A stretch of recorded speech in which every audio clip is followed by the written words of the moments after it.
Al comparecer en el Senado, la titular de la PGR, Arely Gómez, anuncia la creación de la Fiscalía Especializada en búsqueda de personas desaparecidas. Hemos concretado 2 protocolos para la homologación en todo el país de las investigaciones en casos de tortura y para la búsqueda de personas desaparecidas, apegados a los más altos estándares internacionales.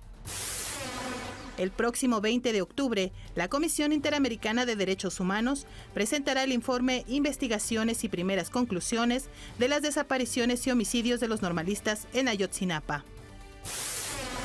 Por quinto mes consecutivo, la inflación en México registra un nuevo mínimo histórico.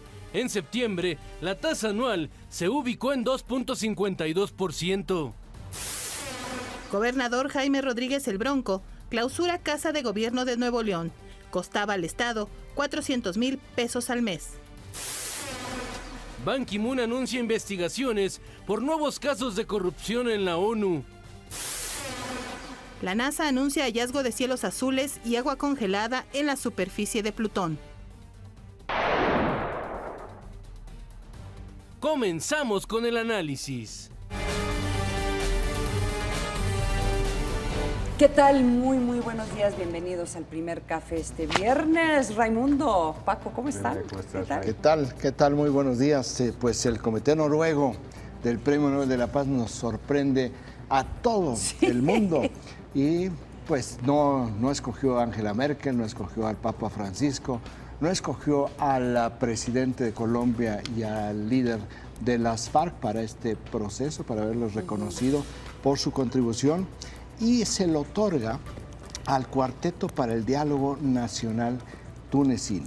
Este Cuarteto para el Diálogo Nacional es, como su nombre lo dice, son 4 organizaciones de la sociedad civil que contribuyeron, dice el Comité del Premio Nobel de la Paz, por su contribución decisiva a la construcción de una democracia plural en el país tras la revolución del 2011. Hay que recordar que en Túnez comenzó pues lo que se le llamó la primavera árabe allá en diciembre de 2010 y en enero del 2011 derrocaron a la dictadura.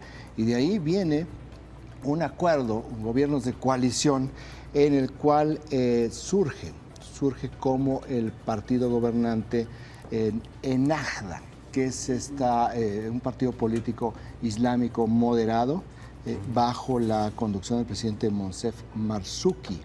Esta situación que fue de mucha euforia de la primavera árabe entró en una crisis en 2013, una crisis en la cual hubo asesinatos políticos, protestas masivas en las calles que amenazaron el proceso de democratización en Túnez.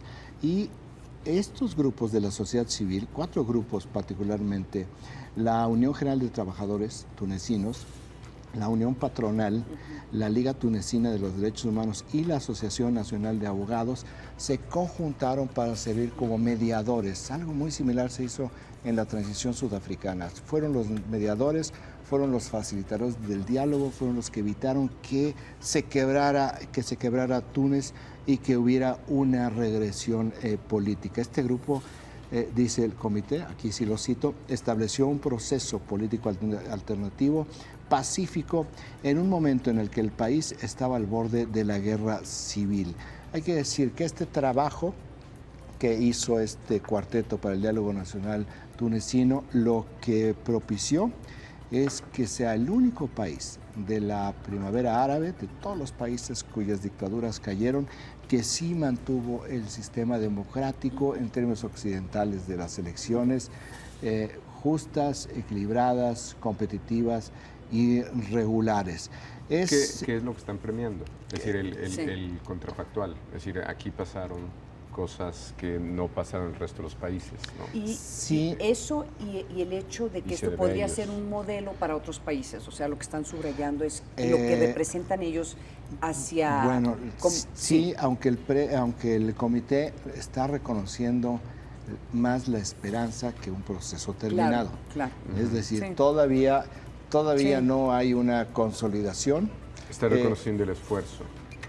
Y está diciendo, este es el camino y hay que seguir construyendo. Hay que recordar que los procesos democráticos tienen 3 fases, que son pretransición, que aquí fue brutal a la velocidad con la cual se dio en escasos 45 días que cae la dictadura, ya todos los componentes sociales internos estaban muy deteriorados.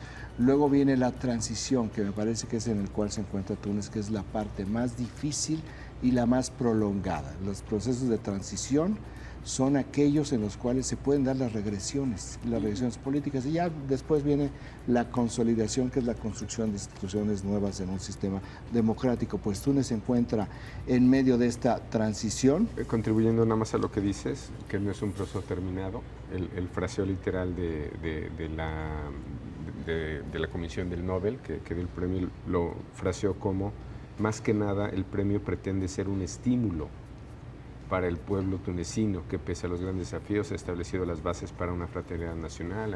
Y pero que digan, esta apuesta que hicieron sí es reconocida mundialmente. No se pone como un logro. Pero, perdón, no. Pero sí es muy sorpresivo. O sea, yo busqué en los portales de apuestas y ni siquiera pintaban, por lo menos en 2 de los que vi saliendo anoche, porque estábamos jugando apuestas con algunos colegas a ver quién iba a quedar, y no pintaba. Es que depende de qué portales veas. A ver. La verdad, viéndolo, digo, no es una mala opción. Claro, yo decía, no. bueno, ¿y por qué se la van a dar al Papa Francisco? Pues sí. Es como el que le dieron a Barack Obama cuando tenía, creo que 2 horas de haber llegado a la Casa Blanca, ¿no? O sea, Angela Merkel. Angela Merkel, que es el inicio de un proceso, o el caso del presidente Juan Manuel Santos y el líder de las FARC, Rodrigo Londoño, que están en el proceso y que no sabe dónde va a terminar, no lo sé, pero ya visto sobre el papel y a toro pasado, digo, no está nada mal. Me gustó este premio Nobel de la Paz, que se dio poco antes de las 6 de la mañana, hora de México, en Oslo. Hay que recordar que los premios Nobel tienen se dan en 2 facetas, en la Academia Sueca y el Comité Nobel en Noruega. Entonces, lo anuncian en Oslo, en Noruega, no en Estocolmo como el resto de los premios Nobel. Bueno, esto que es la principal noticia internacional que en este momento está circulando por el mundo, por supuesto no podría venir en el país informativo que nos proporciona la agencia Intelite. Aunque viene otro Nobel. Pero ayer nos reíamos un poco, me reía un poco porque los medios reproducían un premio Nobel, el de Química, que se conocía en todos lados, incluido México, por supuesto, como 24 horas antes. Aquí, de nuevo, nos dan el premio Nobel de Literatura para la bielorrusa, Svetlana Alexievich, pues 24 horas después. Es decir, cuando la gente está leyendo en papel este premio Nobel, pues ya se dio el siguiente. Y ya estamos en la lógica del próximo. Bueno,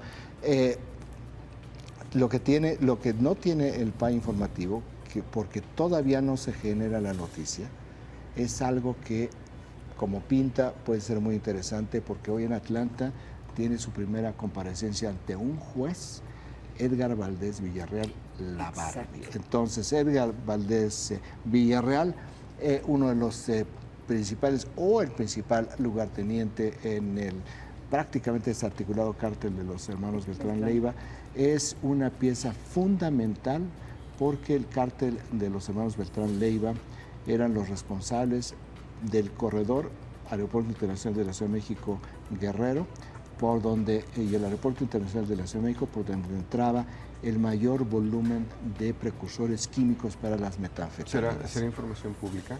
La audiencia es pública, sí. La audiencia va a ser pública. Y puede ser muy corto. Básicamente el fiscal tiene que presentar las pruebas. Las acusaciones. Sí, o sea, pero tiene que ver un poquito, pero dice, tenemos X, Y, Z, estas son las acusaciones, y es un momento en donde inicialmente el juez tiene que decir pues que sí hay suficiente para que continúe detenido. Es una cosa podría durar un minuto, o podría durar un poquito más. Sí, depende, seguramente ahí vendrá el fiscal aportando las pruebas, diciendo de qué se trata el caso en contra de la Barbie, y la Barbie podrá decir soy inocente o no decir nada. Y lo que va a ser interesante es cuántos cargos son ¿cuántos cargos son y de qué y en qué momentos? O sea, son porque va a haber, puede haber cargos que fueron desde hace 3 o 4 años, pueden haber cargos de hace medio año.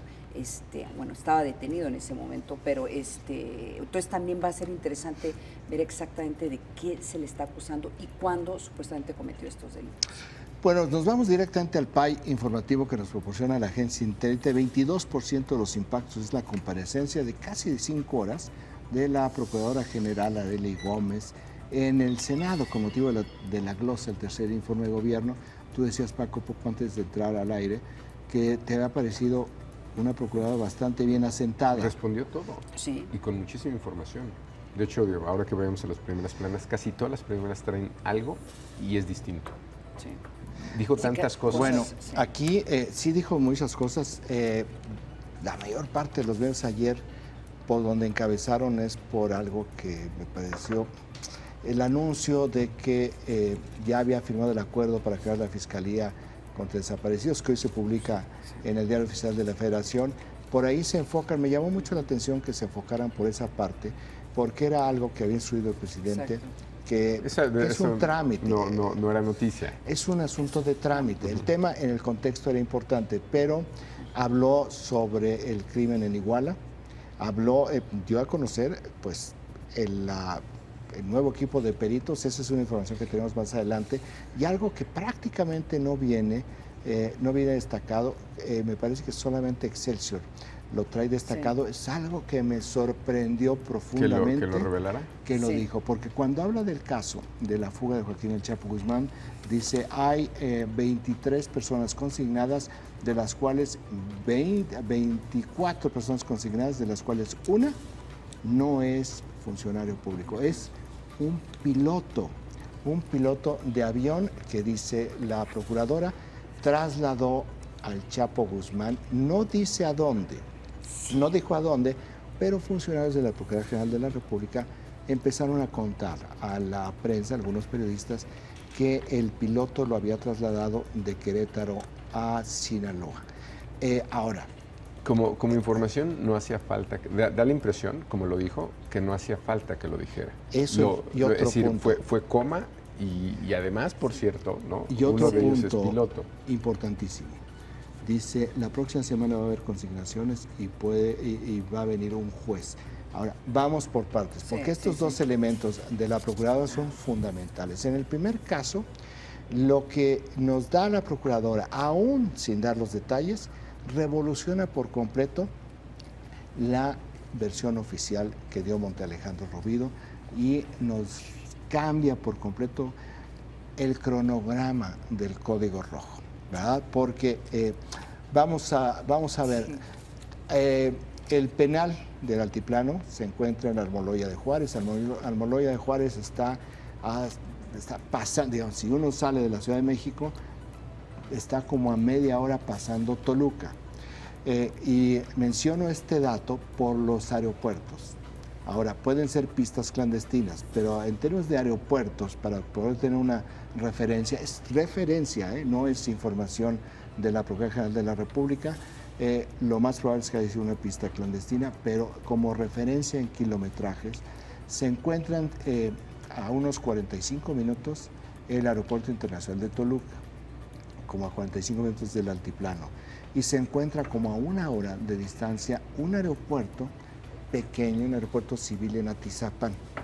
Entonces son dos pistas que existen ahí digamos, lo más cercano en términos oficiales, públicos, del Altiplano.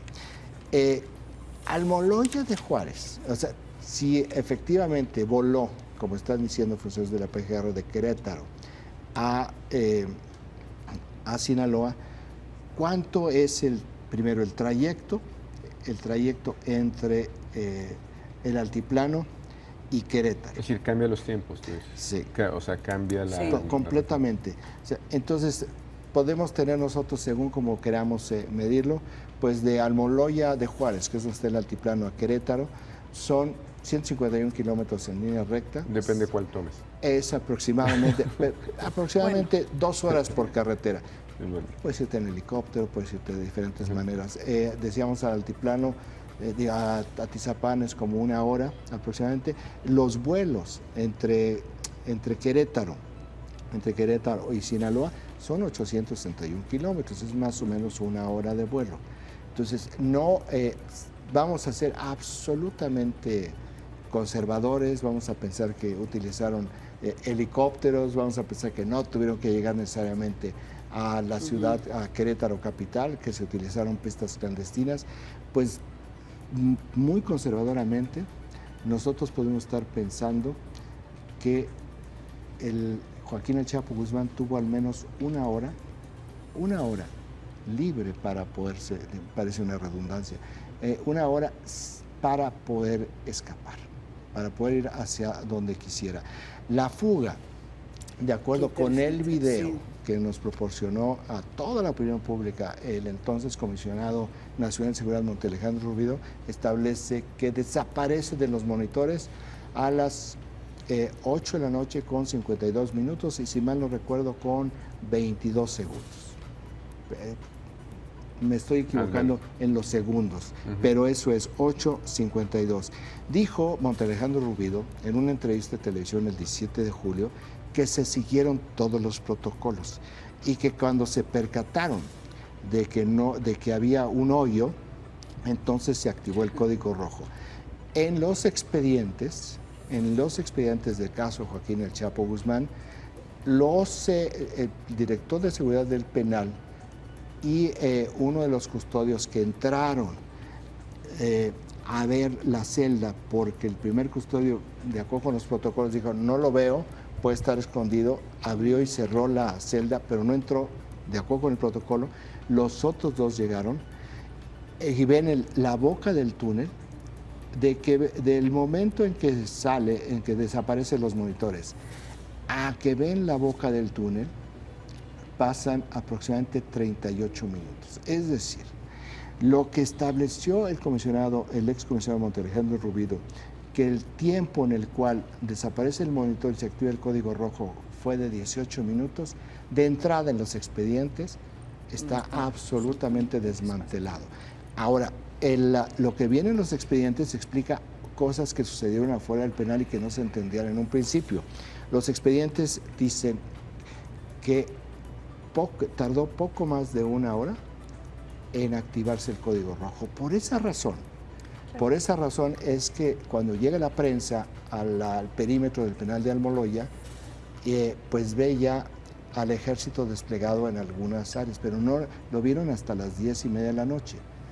Entonces me parece que si es 8:52, que son 8 para las 9, y que dura aproximadamente 1 hora en que se activa el código rojo, que te dan ya prácticamente las 10, en el momento en que sale todo el despliegue y se establecen primero el sellamiento del penal, nadie entra, nadie sale. Él ya está fuera, él ya está volando a donde quisiera. Suponemos, por lo que dicen los funcionarios de la PGR, que es a Sinaloa. Pero aquí regreso al punto original. Lo que dice la procuradora es fundamental porque va a ayudar a tener cuál es la línea de tiempo en el momento en que desaparece hasta el momento en que toma el avión. Por eso es importante la consignación del piloto, por toda la información que puede estar aportándole, en qué sentido, primero, de dónde a dónde lo llevó. Entonces, yo pienso, al estar preso, dudo que sea un piloto del Cártel del Pacífico. Podría pensar, bueno, quizás es un piloto que le rentaron el avión, o la avioneta, probablemente, pero no obstante, más allá de quién sea, pues, lo tienen y te permite establecer de qué punto salió fuera del área del penal del Altiplano, fuera del Estado de México, fuera de la zona metropolitana de la Ciudad de México, cuál es la bitácora de vuelo, porque a partir de esos 2 puntos se abren otras líneas de investigación que me parece que al revelarlo la procuradora, pues deben tener ya bastante avanzada esta parte de la investigación, que establece cómo llegó al punto en el cual toma el avión, y ahí se pueden crear todas las redes de vínculos y que pueden ver todas las complicidades que hubo en torno al penal o fuera del penal. Mira, yo retomo ese comentario tuyo porque además de tener indicios a dónde lo llevaron inicial, no implica que esté ahí todavía, pero por lo menos a dónde lo llevaron. A mí o que haya sido su destino final. Exacto. A mí lo que me parece interesante es cómo supo la PGR de que esto había sucedido, cómo supieron arrestarlo. O sea, ¿dónde ¿Cómo está? Llegaron? ¿Cómo llegaron a él? ¿Cómo llegaron a él? ¿Quién fue o qué indicios le tuvieron en este momento para poder tener prueba suficiente para arrestarlo, apenas que él se haya entregado, que podría ser otra opción que no ha comentado la procuradora? Pero aquí tendría que haber un vínculo casi que oficial, o sea, como todas las personas que detuvieron son del gobierno mexicano. Entonces, fue de alguien del gobierno mexicano les dijo que había sido el piloto, fue por llamadas, pudieron descifrar algo en ese momento de llamadas que se hicieron y pudieron identificar el celular del piloto. O sea, aquí yo creo que va a ser fundamental saber el vínculo que hubo para que pudieran identificar al piloto. Es parte de esta investigación. No sabemos, no nos da detalles la procuradora, por lo tanto, no sabemos si cómo llegó, en qué punto tomó la avioneta, pienso yo. No un avión, pienso que fue una avioneta. Si efectivamente parte de una pista clandestina. Bueno, las pistas clandestinas, cuando esto pasa, lo que se empieza a generar es mucha información de inteligencia. Entonces empiezan a recabar todos los datos y empiezan a procesarlo. Logísticamente, perdón, ¿cuál sería la explicación de Querétaro? Porque es menos rastreable que si sales de una pista más cercana. Logísticamente solo me puedo imaginar que habría menos seguridad en una pista en Querétaro que en el Estado de México. Porque, no lo sé, pero la lógica tendría que ser, necesitamos estar, o nos quedamos ahí mismo, en un lugar, mientras todo mundo investiga, todo el mundo está desplegándose, y ahí se esconden 80 metros bajo tierra para dejar que todo se enfríe, y entonces ya salen y se desplazan. De hecho, esta lógica es por lo cual la Comisión de la Policía Federal, cuando llega la Policía Federal ahí, dice, a ver, vamos a empezar a buscarlo, pero vamos a empezar buscándolo en las casas que están junto al penal del Altiplano. En la lógica de que podría ser que en todo este momento de confusión se despliegan y lo que dejan totalmente sin visitar, sin buscar, sea el perímetro. Eso es lo que hicieron. La otra es que yo decía, bueno, el mejor lugar para esconderse es la Ciudad de México. Claro. 18 millones de población en la zona metropolitana. Claro. Tú te metes en una casa, desapareces por completo. Ahora. Pero es un lugar muy vigilado.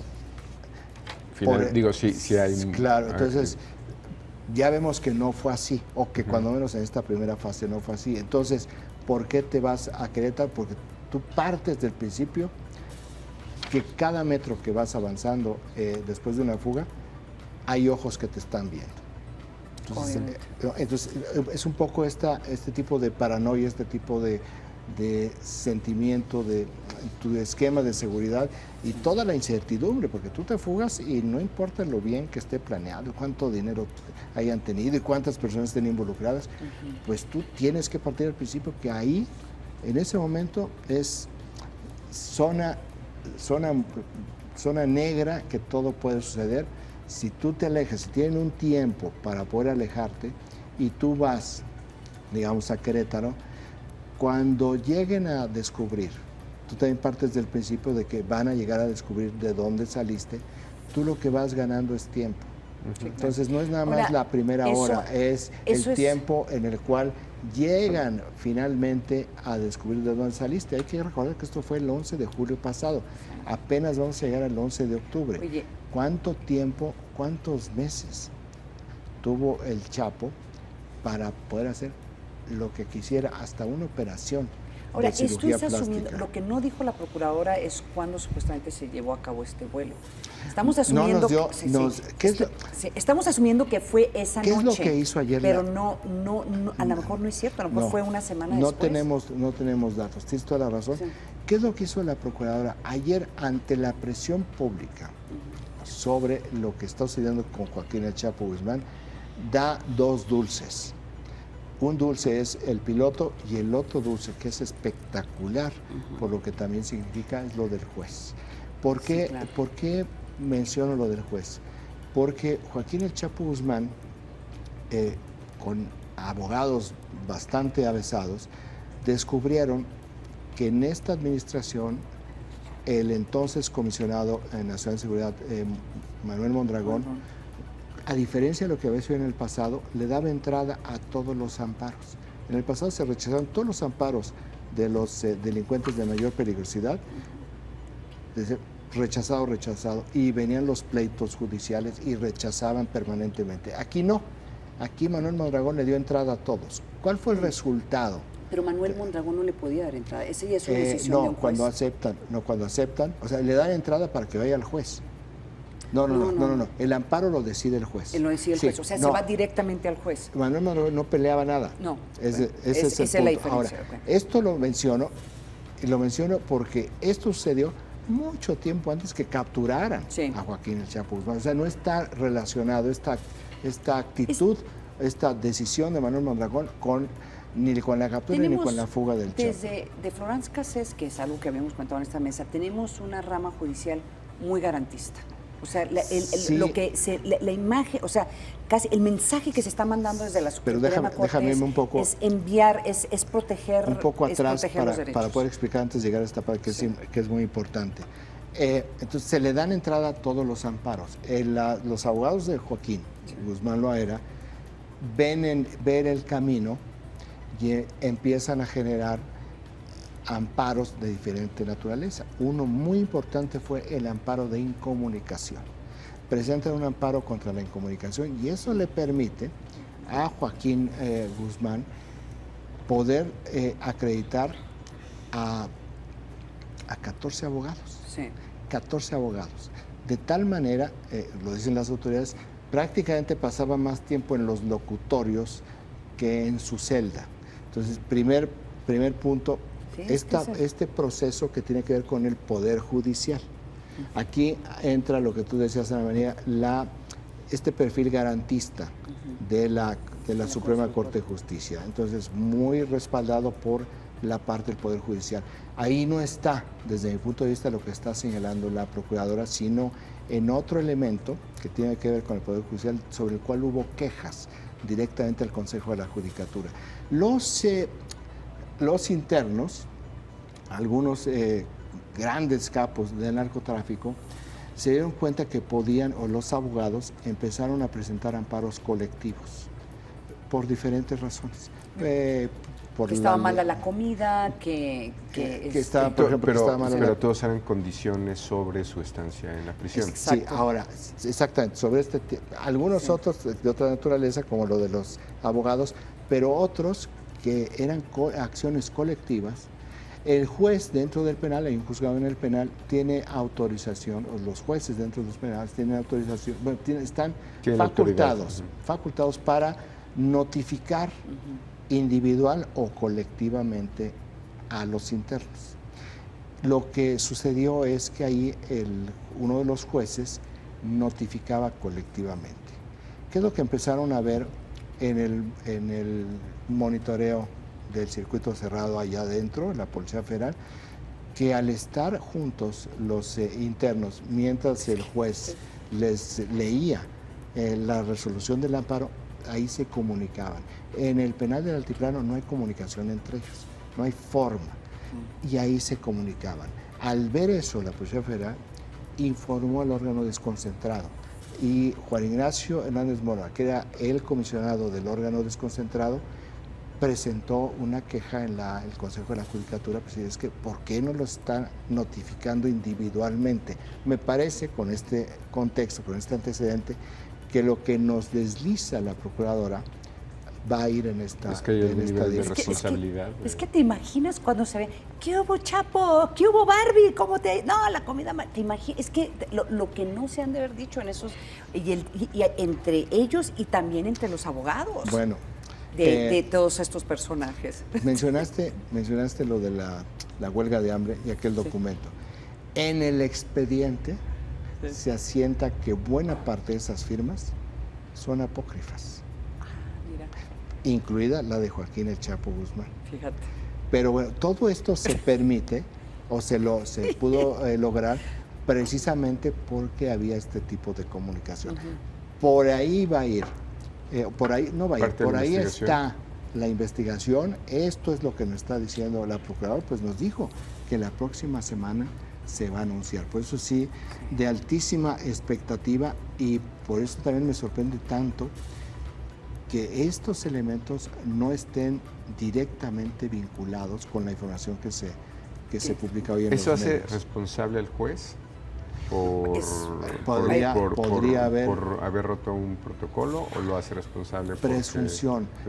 Por ejemplo, la mayoría de los funcionarios, o sea, todos los que están detenidos, salvo el piloto, todos los que están consignados, pertenecen al sistema penitenciario. Y al CISEN también. Sí, hay gente y hay dos miembros del CISEN, tienes toda la razón. Ahora, en la mayoría de los casos, la acusación es más por omisión que por comisión. Exacto. En este momento, la acusación está radicada en la omisión, porque la omisión también es un delito, de acuerdo con el Código Penal. Sí. Es decir, si tú sabías que había condiciones, lo estoy sintetizando, que había condiciones para que vulneraban la seguridad del penal, que debilitaban todo el sistema institucional de protección dentro del penal, ¿por qué no actuaste? Ese es por lo cual, digamos, los funcionarios del sistema penal penitenciario federal están consignados por esta razón. ¿Esto significa que son cómplices de la fuga? No, como tampoco significa que no lo sean. Esta es la acusación por la cual están consignados, y es el proceso del caso, del proceso judicial que se le sigue. Pero ahora que lo mencionas, perdón, si es de esa relevancia este tema del juez, yo no lo veo reflejado en la prensa. Nadie. No, Excelsior, que es el que me parece que apunta a una parte novedosa. Es que dijo muchas cosas. Pero va sobre el tema del piloto, que fue el más obvio, que fue casi anecdótico. Es que lo del juez, yo lo escuché, así lo soltó, así como, ¿qué pasó? ¿Por qué? Ya se está, ¿qué? Entonces, claro, también para poder entender un poco la relevancia, o preguntas, que eso es la tarea básica de un reportero, ¿verdad? Cuando llegó Mark Twain en su primer trabajo, ¿y qué hago? Pasar a la calle, ve lo que sé, y pregunta y regresa y escríbelo, ¿verdad? Aquí es, si estás escuchando algo así, lo que haces es preguntar. ¿Por qué empezó Watergate? Porque Bob Woodward escuchó que decía un detenido por un robo que trabajaba para la CIA. Por esa razón se dedicó a preguntar qué era lo que sucedía y terminó tirando un presidente. Te sugiero, dijo más cosas la procuradora. Sí, no, pero eso vamos a ir a más adelante. Sí, nada más, porque esto del el Chapo Guzmán no está en las informaciones. Por eso lo agotamos, el Chapo Guzmán. Vámonos ni vamos a hablar. 18% de los impactos. Premio Nobel de Literatura. Hoy dan la noticia, lo que realmente desde anoche es historia. 18% de los impactos. El INEGI sacó un nuevo mínimo histórico en la inflación porque cayeron algunos precios agropecuarios, cayeron las tarifas eléctricas, cayó también el combustible de bajo octanaje, que es el que más se utiliza. Pero sí es sorprendente la nota. ¿Por qué? Porque siempre que hay una depreciación del peso, se asume que va a haber un proceso inflacionario. No ha sucedido, pero lo que sí están diciendo los analistas, y está en la portada, lo vemos en la portada del Financiero, de que hay que esperar que sí va a haber un proceso que vamos a ver que va a ir subiendo poco a poco la inflación por la depreciación del peso, y tiene que ir subiendo los precios de productos que tienen algún insumo de importación. ¿Por qué baja la inflación? Pues un alegato puede ser porque la gente no está comprando. Exacto. ¿No? Está temerosa y está guardando el dinero. Bueno, 16% de los impactos, algo también viejo, porque es de ayer, aquí lo comentábamos, el secretario de Educación, Aurelio Nuño, pide a los maestros liberarse de sus líderes. Lo dijo antier, lo repitió ayer, en el contexto del anuncio en la sección 22 de una movilización macro el próximo lunes en la Ciudad de México. El secretario de Educación está saliendo en la portada todos los días. Sí, digo, pero si fuera por relevancia, no sé cómo ponerlo. Creo que sí está diciendo, Está diciendo, en sí. términos de la reforma educativa, esta comunicación Es importante. Muy No, necesaria. lo que digo es que esto lo dijo antier. Sí, y bueno, lo repitió ayer. y lo repitió ayer. Por aquello de que no se... está bien en términos del discurso de él, o sea, la crítica no es realmente para a allá él. va mi análisis, ¿sí? No, el asunto es, bueno, ¿y los medios qué? O sea, a mí me parece que en términos de lo que es un mensaje, tú tienes que estar insistiendo, reiterando, ratificando, subrayando, enfatizando todos los verbos y sinónimos que quieras utilizar para transmitir. Pero es el mismo mensaje. Para transmitir. El asunto es cómo lo procesan. Entonces, si te procesan prácticamente el mismo titular, dices, bueno, aquí está un poco medio raro. 12% de los impactos. Bueno, sigue el problema con la FIFA. Antier vimos la suspensión provisional de 90 días para Joseph Blatter y ayer Michel Platini, que es el presidente de la Unión Europea de Fútbol, pues también fue suspendido 90 días por la Comisión Ética de la FIFA, y esto tiene que ver con un pago indebido de Blatter a Platini por 1.8 millones de euros por asesorías. Vamos, que se despachan con la cuchara grande, ¿verdad? Y 8% de los impactos, a lo que vamos a tener más adelante, la COFEPRIS hace el mayor decomiso de bebida adulterada, de alcohol adulterado en la historia de México. 1.015.000 litros decomisados en una bodega en la Ciudad de México. 1 millón de litros es más o menos la mitad del consumo de todos los mexicanos en un 15 de septiembre. Este es un tema de salud pública, ¿no? De salud pública y de impuestos. Y de impuestos, sí. O sea, por eso entraron COFEPRIS, que es quien anuncia, y el SAT, que es el que hace el operativo. Y 6% de los impactos estuvo ayer Miguel Ángel Mancera, jefe de gobierno del Distrito Federal, en una reunión sobre cambio climático en Washington, donde quien presidió la reunión fue el secretario de Estado John Kerry. Sí. El jefe de gobierno viene de regreso, mientras que el secretario de Hacienda va hacia Washington, porque viene ya la reunión de otoño, muy importante reunión esta, la del Fondo Monetario Internacional y el Banco Mundial. Oye, con esto... En prensa internacional nada más señalar algo que creo que va a hacer mucho ruido posteriormente. Está en la primera plana del New York Times. Ya hay una investigación sobre un segundo programa de la Volkswagen para alteración de emisiones. Sí, no. Y creo que, esto es darle una... Es para nuestros amigos en magnificar. Puebla, pues esto va a tener un impacto directo en México, particularmente en Puebla.